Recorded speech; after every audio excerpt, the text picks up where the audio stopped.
ओम नमो भगवते वासुदेवाय। झूठा ये संसार है, माया का विस्तार है। मायापति भगवान को बारंबार प्रणाम है। झूठा ये संसार है, माया का विस्तार है। मायापति भगवान को बारंबार प्रणाम है। 5 मसाले से जिसने इस पिंजड़े को तैयार किया, पिंजड़े को तैयार किया। तरह तरह की मशीनरी इस पिंजड़े में है लगा दिया। मायापति भगवान को बारंबार प्रणाम है। झूठा ये संसार है, माया का विस्तार है। मायापति भगवान को बारंबार प्रणाम है।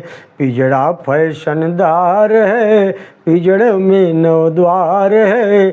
रचने वाले मालिक को बारंबार प्रणाम है। झूठा ये संसार है, माया का विस्तार है। मायापति भगवान को मेरा बारंबार प्रणाम है। हाथ पैर नक बाल अंगुरिया, रचना कैसी न्यारी, रचना कैसी न्यारी। हाथ पैर नक बाल अंगुरिया, रचना कैसी न्यारी। आँख कान मुख दांत सब सांचे में दे ढाली। कैसा चमत्कार है, लीला अपरंपार है। मायापति भगवान को बारंबार प्रणाम है। झूठा ये संसार है, माया का विस्तार है। मायापति भगवान को बारंबार प्रणाम है। छोटा बड़ा अनेक रंग का, कोई गोरा कोई काला, कोई गोरा कोई काला। कोई किसी से मिलने पर भी सबका ढंग निराला है। कोई किसी से मिलने पर भी सबका रंग निराला। कोई तो मंगलवार है, कोई पड़ा बीमार है। रचने वाले ने रच डाला, रचने वाले ने रच डाला। मालिक को बारंबार प्रणाम है। झूठा ये संसार है, मायापति भगवान है। मायापति भगवान को मेरा बारंबार प्रणाम है। दिन कर कहे कर जोरी, धन्य धन्य कर तार तू। पक्षी पंछी चर अर जगत में सबका सृजनहार तू। तू ही जगताधार है, महिमा तेरी अपार है। मायापति भगवान को बारंबार प्रणाम है। झूठा ये संसार है, माया का विस्तार है। मायापति भगवान को बारंबार प्रणाम है। ओ भगवते वासुदेवाय। ओम गुरुर्ब्रह्मा गुरुर्विष्णु गुरुर्देवो महेश्वरः, गुरु साक्षात परब्रह्म तस्मै श्री गुरुवे नमः। सज्जनों, आप देख रहे हैं हमारे अनंत पत्र न्यूज चैनल पर श्री नरसिंह महापुराण की कथा। अब आज के कथा का प्रसंग है कि ब्रह्मा आदि की आयु और काल के स्वरूप, और इसके बाद ही 9 प्रकार की ब्रह्मा की सृष्टियों के निरूपण की कथा है। सीधा चलते हैं कथा की तरफ। सूत जी कहते हैं, भारद्वाज जी, भगवान नरसिंह जिस प्रकार ब्रह्मा होकर के सृष्टि के कार्य में प्रवृत्त होते हैं उसका मैं वर्णन करता हूँ, सुनिए। विद्वान लोग नारायण नाम से प्रसिद्ध लोक पितामह भगवान ब्रह्मा नित्य सनातन पुरुष हैं। उनकी आयु 100 वर्ष की बताई जाती है। 100 वर्ष का नाम पर है, उसका आधा परार्ध कहलाता है। भगवान विष्णु के जिस काल स्वरूप का वर्णन किया था उसी के द्वारा ब्रह्मा की तथा दूसरे भी जो पृथ्वी पर्वत समुद्र आदि पदार्थ एवं चराचर जीव हैं उनकी आयु का परिणाम नियत किया जाता है। 18 निमेषों की एक काष्ठा कही गई है। 30 काष्ठाओं की एक कला कहने हुए और 30 कलाओं का एक मुहूर्त होता है। 30 मुहूर्तों का एक मानव दिन रात माना गया है। उतने ही 30 दिन रात मिलाकर एक मास होता है। इसमें 2 पक्ष होते हैं। 6 महीने का एक अयन होता है। अयन 2 हैं, दक्षिणायन और उत्तरायण।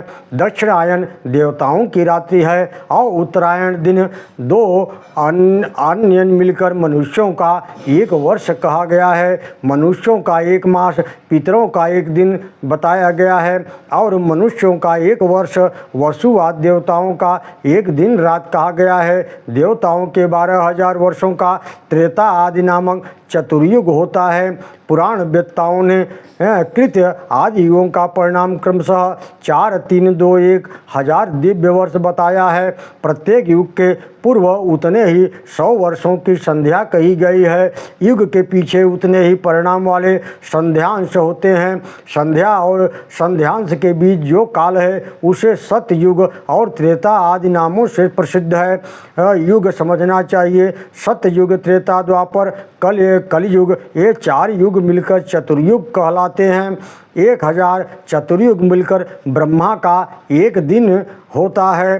ब्रह्मा के एक दिन में 14 मनु होते हैं। उनका परिणाम सुनिए। सप्तर्षि इंद्र, मनु पुत्र ये पूर्व कल्पानुसार एक ही समय से उत्पन्न किए जाते हैं तथा इनका संसार भी एक ही साथ होता है। हे ब्राह्मण, 71 चतुर्युग के से कुछ अधिक साल काल एक मनवंतर कहा जाता है। मनु इंद्रादि देवताओं का काल है। इस प्रकार दिव्य वर्ष गणना के अनुसार यह मनवंतर 8,52,000 वर्षों का समय का कहा गया है। हे द्विजवर, मानवीय वर्ष गणना के अनुसार पूरे 30,67,20,000 वर्षों का काल एक मनवंतर का परिणाम है। इस काल का 14 गुना ब्रह्मा का एक दिन होता है। ब्रह्मा जी ने विश्व सृष्टि के आदि काल में प्रसन्न मन से देवताओं पितरों के सृष्टि करके गंधर्व, राक्षस, यक्ष, पिशाच, गुह्यक, ऋषि, विद्याधर, मनुष्य, पशु, पक्षी, स्थावर, वृक्ष, पर्वत आदि, पीपलिका, चींटी, सर्पों की रचना की है। इन चारों वर्णों की सृष्टि करके वे उन्हें यज्ञ कर्म में नियुक्त करते हैं। तत्पश्चात दिन बीतने पर वे अविनाशी प्रभु त्रिभुवन का उपसंहार करके दिन के ही बराबर परिणाम वाले रात्रि में शेषनाग की शैया पर सोते हैं। रात्रि के बीतने पर ब्रह्मा नामक विख्यात महाकल्प हुआ, जिसमें भगवान का मत्स्यावतार समुद्र मंथन हुआ। इस ब्रह्मा कल्प के ही समान तीसरा वराह कल्प हुआ, जिसमें कि भगवती वसुंधरा पृथ्वी का उद्धार करने के लिए साक्षात भगवान विष्णु ने